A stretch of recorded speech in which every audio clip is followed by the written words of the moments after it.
बिस्मिल्लाहिर्रहमानिर्रहीम। मुझे मालूम कहाँ था कि मेरी जिंदगी में कयामत यूं दबे पांव आ जाएगी। मैं तो अपनी जिंदगी के झमेलों में उलझी हुई थी जब मेरी जात के परखचे उड़कर रह गए थे। मेरे साथ एक ऐसा वाकया पेश आया कि सोच सोच कर मेरी रूह लरस जाती है। दिल चाहता है कि अपनी जान अपनी हाथों से ले लूं, मगर मैं हराम मौत मरना नहीं चाहती।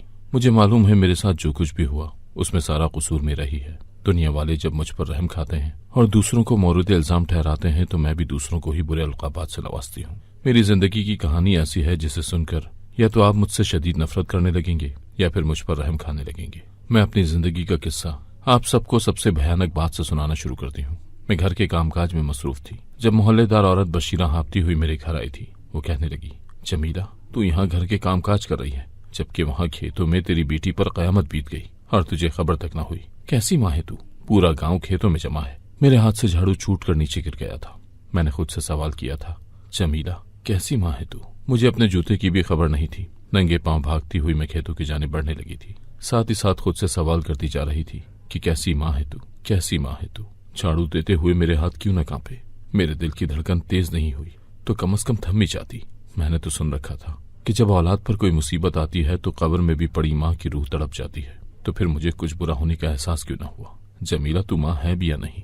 मैं नंगे पांव भागती हुई खेतों तक पहुंच गई थी। मैंने हुजूम को अपने दोनों हाथों से परे धकेलना शुरू कर दिया था और फिर अपनी बेटी के सामने खड़ी हो गई थी। वो लुटी पिटी सी थी, घबराई हुई थी। मुझे देखकर उसकी आंखों में बहुत से एहसासात एक साथ नजर आए थे। सबसे बड़ा सवाल जो मुझे दिखाई दिया था वो ये था कि माँ जब मुझ पर यह सब बीत रहा था तो तू कहाँ थी? मैं बोली, बानो किसने तेरे साथ ये जुल्म किया है? वो मेरा सवाल सुनकर फूट फूट कर रोने लगी थी और मेरे सीने से लग गई थी। मैं उससे सवाल करती जा रही थी मगर वो बिल्कुल चुपचाप थी। मैंने उसे झंझोर डाला था मगर वो फिर भी मुझे कोई जवाब न दे सकी थी। तब बशीरा आगे बढ़ी थी। उसने जमीन से मेरी बेटी का दुपट्टा उठाकर उसे उड़ा दिया था और मुझसे कहने लगी, अपनी बेटी को घर ले जा। मेरे कदम मन मन के हो गए थे। मैं अपनी बानों को साथ लिपटाए हुए घर के जाने बढ़ने लगी थी। मेरे वजूद के एक एक हिस्से से बद्दुआ निकल रही थी। मैं यही कहती जा रही थी, या अल्लाह जिसने मेरी बेटी के साथ जुल्म किया है उसको तू रुस्वा कर दे, उसको तू दोनों जहानों में जलीलो ख्वार कर दे। मैं अपनी बेटी को घर ले आई थी और तब तक मेरा शौहर भी घर पहुंच गया था। उस तक भी ये बात पहुंच चुकी थी।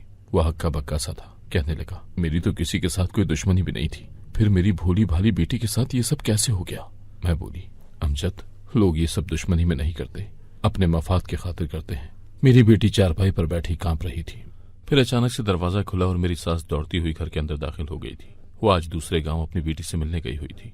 मुझे देखकर चिल्लाने लगी, क्या आवारा बेहया तू कहाँ थी जब तेरी बेटी के साथ ये सब हो गया? तुमने इसका ख्याल क्यों न रखा? जब मैं घर पर होती हूँ तो इसे अपनी निगाहों के सामने से हटने नहीं देती। तू ऐसे कौन से काम कर रही थी जो बेटी का ख्याल न रख पाई? मेरी सास ये सब अल्फाज मेरे शौहर के सामने अदा कर रही थी। वो तो पहले ही बहुत शक्की मिजाज था। मैं रोती रही थी। इस दुनिया में इस वाकये का दुख मुझसे ज्यादा और किसी को हो सकता है भला, मगर अब मुझे ही कसूरवार ठहराया जा रहा था। हम गांव के मकीन लोग ये कहाँ जानते थे कि ऐसी घटना जब घट जाए तो सबसे पहले लड़की को अस्पताल ले जाया जाता है, उसकी रिपोर्ट बनाई जाती है, फिर थाने में पर्चा दर्ज करवाया जाता है। हम तो सादा लोग से लोग थे, रो पीट कर खुद ही चुप कर जाते थे।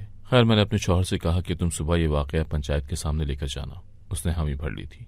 मैं अपनी बेटी को अपने कमरे में ले गई थी। उससे सवाल पूछती रही थी मगर वो कोई खातिर खा जवाब देने से कासिर थी, क्योंकि मेरी बेटी दीवानी थी। वो एक ही जुमला दोहराती जा रही थी, अम्मी मुझे बहुत डर लग रहा है। मैंने अपनी बेटी को दिलासा दिया मगर उसका खौफ किसी सूरत कम होने में नहीं आ रहा था। सुबह हुई तो मेरा शौहर बोला कि बानों को तैयार कर दो। मैंने सरपंच साहब से बात कर ली थी। मैंने एक बड़ी सी स्याह चादर बानों को उड़ा दी थी। खुद भी चादर ओढ़कर अपने शौहर के हमरा चल दी थी। मेरी सास भी मेरे साथ साथ थी। पंचायत लगाई गई थी। सरपंच ने मेरी बेटी को अपने पास बुलाया और उसके सर पर हाथ रखकर बोला कि बेटी कल क्या हुआ था? वो कहने लगी, मैं खेलती खेलती खेत में गई अब्बू के पास। अब्बू कहाँ थे मुझे नजर नहीं आया। फिर एक बुरे अंकल ने मुझे मारा। वो रोने लगी थी। सरपंच कहने लगे, बेटी तुम मुझे बताओ अंकल कौन था, मैं उसे मारूंगा। मेरी बेटी नाम लेने से कासिर थी। कहने लगी, नहीं मालूम। बानो तो उस जालिम शख्स को पहचान भी न पाई थी। 3 दिन तक सरपंच अपनी हवेली में बानो और गांव के मर्दों को बुलाता रहा था ताकि वो अपने मुजरिम को पहचान सके, मगर वो नाकाम रही थी। सरपंच ने यह केस खत्म कर दिया था। मैं बेइंतहा मायूस हो गई थी। उन्हीं दिनों मुझे इल्म हुआ कि मेरी बेटी तो हमला हो चुकी है। ये खबर जब मुझे मालूम हुई थी तो मैं सख्ते में आ गई थी।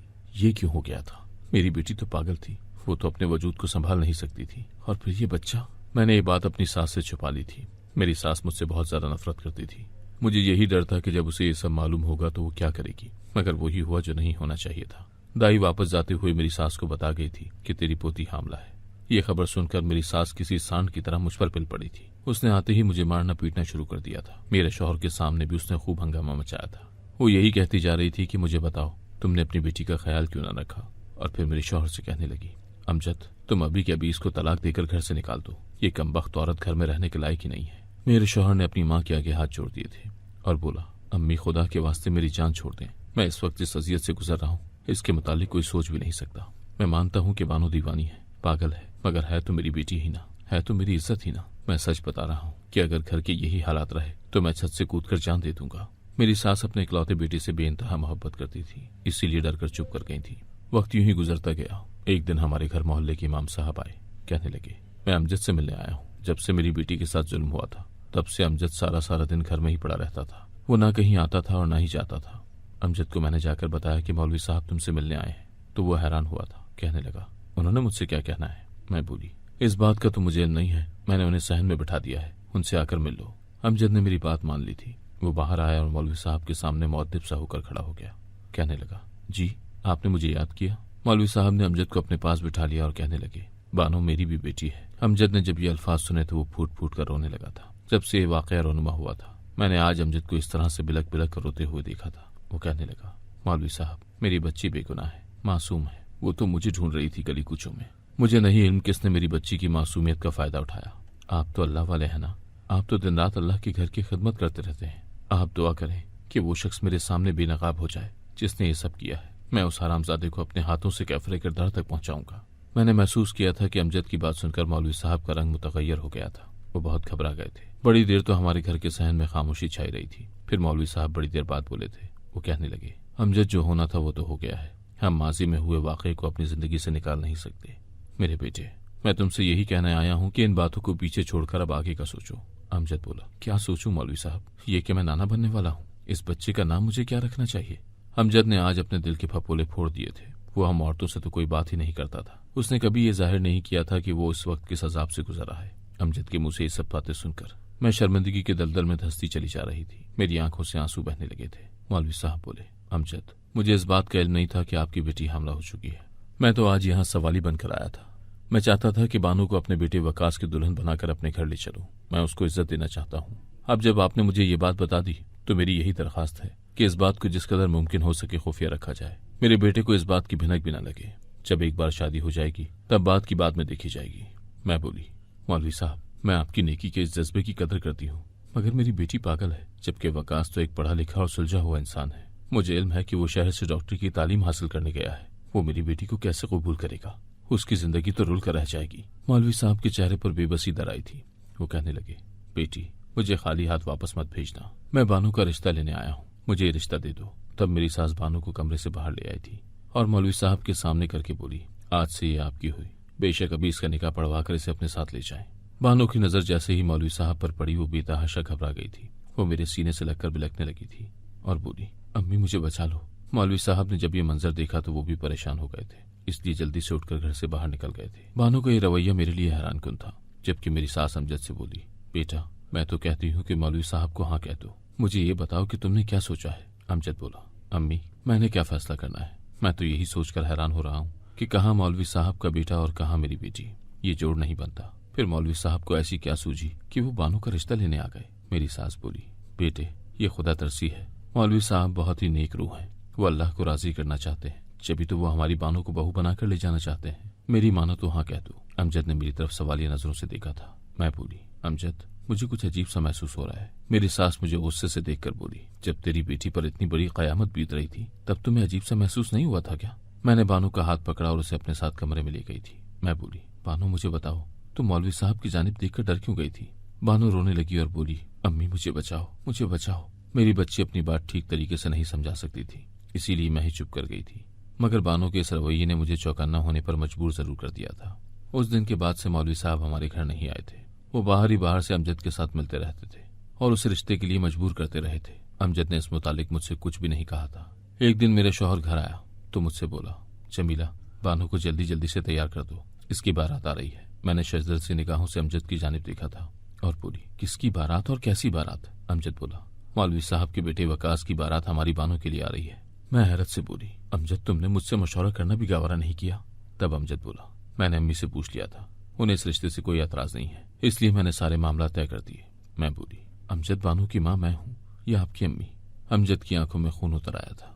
उसने नफरत अंगेज निगाहों से मुझे देखा था। वो बोला, तुम बानो की माँ कहलाने की हकदार नहीं हो। बचपन से लेकर अब तक मेरी माँ ने इसे पाला था। एक दिन तुम्हारे आसरे पर छोड़कर गई थी तो तुम इसका ख्याल नहीं रख सकी, इसलिए बानो की जिंदगी का हर फैसला मैं और मेरी माँ ही करेंगे। मैं चुप कर गई थी। बारात आई थी। बानो का दूल्हा वक़ार शहजादों से कम नहीं था। मैं खुश थी, मगर जब बानो की नजर मौलवी साहब पर पड़ी थी तो वो तड़प कर रह गई थी। वो बहुत घबरा गई थी। वो बचाओ बचाओ कह रही थी। मैं माँ थी, ये सब इग्नोर कैसे कर सकती थी भला? मैंने अमजद का हाथ पकड़ा और उसे अपने साथ कमरे में ले गई थी। मैं बोली, अमजद, तुमने नहीं देखा क्या? बानो मौलवी साहब की जानिब देखकर डर जाती है, घबरा जाती है। तुम ये सब नजरअंदाज कैसे कर सकते हो? अमजद की आंखों में मेरे लिए नफरत ही नफरत थी। वो बोला, जैसे मैं आज तक और बहुत सी चीजों को नजरअंदाज करता आया हूँ, ये भी कर दूंगा। शादी तो बानो की यहीं पर होगी। मैं बेबस हो चुकी थी और मैंने चुप साध ली। यूं मेरी बानो डरती डरती और सहमी सहमी रोती हुई वकास से ब्याह कर उसके घर चली गई थी। मैं बहुत टूटी हुई थी। मेरे लिए बानो का गम ही काफी था। अभी अमजद की नफरत मेरे लिए नाकाबिले बर्दाश्त हो रही थी। मैं अपने कमरे में बैठी थी। अमजद घर से बाहर जा चुका था। मैंने अलमारी से अपना मोबाइल निकाला और अपने आशना को फोन मिला लिया था। पिछले कई बरसों से मेरी और शाहिद की टेलीफोनिक दोस्ती थी। किसी को भी इस बात का इल्म नहीं था कि मैं अपने शौहर को धोखा दे रही हूँ, मगर मेरी सास ये सब जानती थी, इसीलिए वो मुझसे बहुत नफरत करती थी। उसने अमजद को मेरे खिलाफ भड़काने की कोशिश की थी। उसने बार बार अमजद से ये कहा था कि तेरी बीवी के लक्षण अच्छे नहीं है, वो बदकिरदार है। मगर अमजद ये बात सुनकर गुस्से से लाल पीला हो जाता था। उसने अपनी अम्मी से साफ साफ कह दिया था कि अगर आपने मेरी बीवी को बदनाम करने की कोशिश की तो मैं अपनी बीवी को लेकर चला जाऊंगा। आप मेरी शक्ल देखने को भी तरस जाएंगी। अमजद मुझसे बेतहाशा मोहब्बत करता था, इसीलिए उसने कभी अपनी वालदा की बातों पर भरोसा नहीं किया था। मेरी सास उस धमकी से खौफजदा हो गई थी, क्योंकि वो किसी सूरत भी अपने इकलौते बेटे को खोना नहीं चाहती थी। इसीलिए उसने वक्ती तौर पर यह बात छोड़ दी थी, मगर वो फिर भी वक्तन फवक्तन मेरे शौहर को मेरे खिलाफ करने की कोशिश करती रहती थी। ये तो सच शुक्र था कि आज तक मैं पकड़ी नहीं गई थी। जिस दिन मेरी बेटी के साथ ये सानिया पेश आया था, उस दिन भी मेरी बात शाहिद के साथ हुई थी। हम दोनों की दोस्ती तो कई साल पुरानी थी, मगर हम कभी एक दूसरे से मिले नहीं थे। अब वो हर वक्त मिलने की जिद किया करता था। मेरी अकल पर भी ताले पड़ गए थे, तो मैं रजामंद हो गई थी। उस दिन इत्तेफाक से मेरी सास दूसरे गांव चली गई थी और शौहर तो रोजाना की तरह काम पर चला गया था। इसीलिए मैंने शाहिद से कह दिया था कि वो मुझसे घर आकर मिल ले। मैं घर की सफाई करने लगी थी और इसी दौरान मेरी बेटी घर से बाहर निकल गई, जबकि मैं तो अपनी ही दुनिया में खोई हुई थी। सोच रही थी कि शाहिद से ये कहूंगी वो कहूंगी। मुझे इल्म ही नहीं हुआ था कि मेरी बेटी को घर से निकले हुए बड़ी देर हो गई थी और फिर ये सब कुछ हो गया था। मैंने अपना खुफिया मोबाइल ऑफ करके अलमारी में रख दिया था। आज मैंने मोबाइल निकाला और शाहिद को कॉल मिला ली थी। मैं उससे बात करने लगी थी, तभी अमजद कमरे में आ गया। मुझे कुछ खबर ही नहीं हुई थी। उसने मेरे हाथ से मोबाइल उचककर अपने कान से लगा लिया था और फिर मेरी सारी दुनिया तहस नहस हो गई थी। अमजद ने मुझे तलाक देकर घर से निकाल दिया था। जिस दिन मेरी बानो की शादी हुई थी, उस दिन मुझे तलाक हो गई थी। मैं बेआसरा कहाँ जाती। जिंदगी मुझ पर तंग हो गई थी। मैं रुलती रही थी। ये कुछ माह मेरी जिंदगी के सबसे खौफनाक महीने थे। मुझे बानो की कुछ खबर नहीं थी। एक दिन दिल के हाथों मजबूर होकर मैं मौलवी साहब के घर चली गई थी। मुझे इल्म हुआ कि बानो बच्चे को जन्म दे चुकी है। मैंने जैसे ही बच्चे को देखा तो सजदे में गिर गई, जबकि मौलवी साहब की चीखें निकल गई थी। मेरा नाम जमीला है। मैं अपने हुस्न के बायस पूरे गाँव में मशहूर थी। मैं एक कुम्हार की बेटी थी। बर्तन बना के बेचते थे तो हमारा घर चलता था। उन दिनों में अपनी जवानी की उरूज पर थी जब अमजद हमारे घर से कुछ बर्तन खरीदने आया था। वो बड़ा ही गबरू जवान था। हम दोनों के नैन आपस में मिले तो दिलों की सौदाबाजी हो गई थी। हम एक दूसरे को चाहने लगे थे। अमजद ने कहा कि वो मुझसे शादी करना चाहता है, मगर चूंकि वो एक अच्छे और खाते पीते घराने का इकलौता बेटा था, इसलिए अमजद के वालिदैन इस रिश्ते पर रजामंद नहीं हो रहे थे। अमजद ने 2 साल अपने वालिदैन को मनाने की कोशिश की थी, मगर वो रजामंद नहीं हुए। तो अमजद ने मुझसे कहा कि चलो हम घर से भाग चलते हैं। मुझे ये मंजूर नहीं था, मगर क्या करती। मैं उसकी मोहब्बत में बिल्कुल दीवानी हो गई थी और अमजद के साथ घर से भाग गई थी। जब उसके वालिदैन को इल्म हुआ तो उन्होंने खूब वावेला किया था, मगर तब क्या हो सकता था। अमजद ने कह दिया कि वो मुझे किसी सूरत नहीं छोड़ेगा। अमजद के वालिदैन मजबूर हो गए और मुझे अपनाकर घर ले गए थे। अमजद ने मुझे पहले ही खबरदार कर दिया था। वो कहने लगा, जमीला, तुम्हारी जिंदगी का असल इम्तिहान अब से शुरू हो रहा है, क्योंकि मेरी वालदा बहुत ही सख्त कीर औरत है। हमने उनकी मर्जी के बगैर शादी की है और वो इस बात का बदला तुमसे जरूर लेंगी।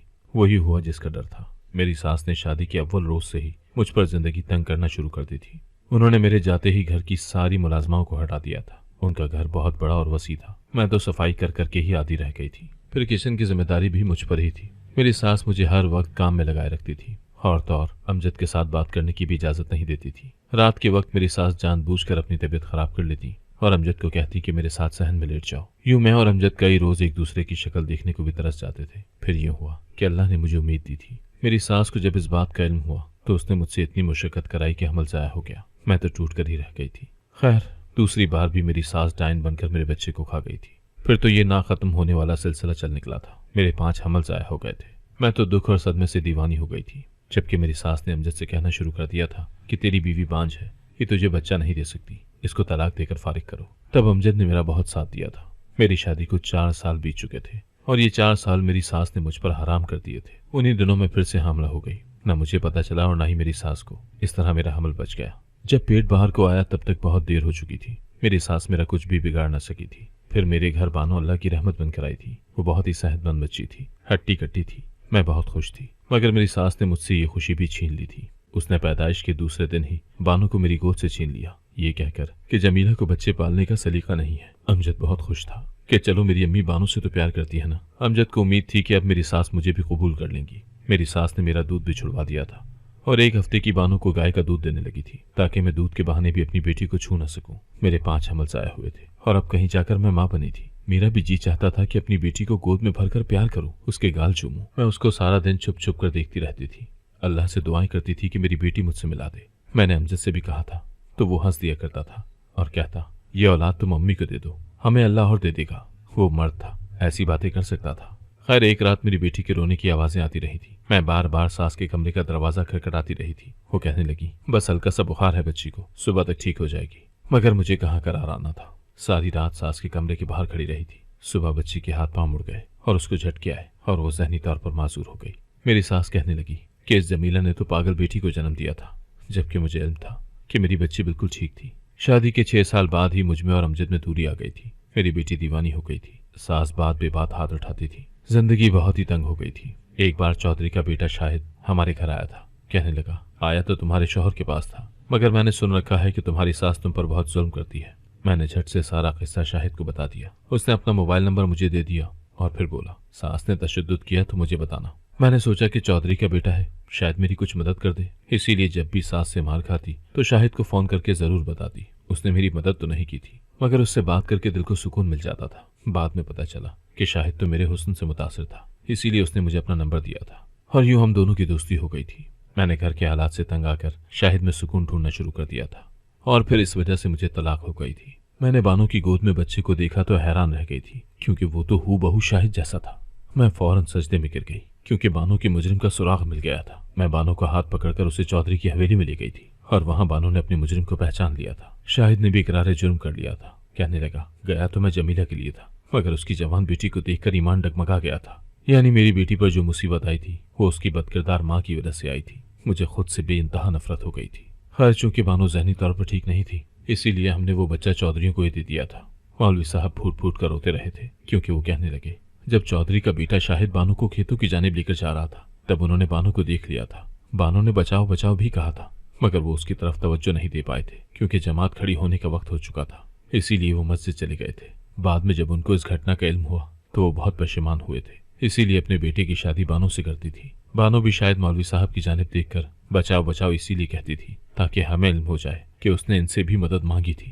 खैर, सारा मामला सुलझ गया था। वकास बानो को इलाज के खातिर शहर ले गया है, जबकि मेरी सास को फालिज का अटैक हो गया है और वो बिस्तर पर पड़ी अपनी मौत की दुआ करती रहती है। मैं अपनी जिंदगी शहर के एक दारुल अमान में बसर कर रही हूँ। मैंने अपनी जिंदगी की कहानी आपको सुना दी है। अब आप ही बताएं, आपको मुझसे हमदर्दी हो गई है या नफरत? अगर आपको आज की कहानी पसंद आई है तो वीडियो को जरूर लाइक कीजिएगा और अपने दोस्तों के साथ भी शेयर कीजिएगा। और हाँ, अगर आपने अभी तक हमारा चैनल सब्सक्राइब नहीं किया तो जरूर सब्सक्राइब करें। मिलते हैं कल एक नई और दिलचस्प कहानी के साथ। अल्लाह हाफिज।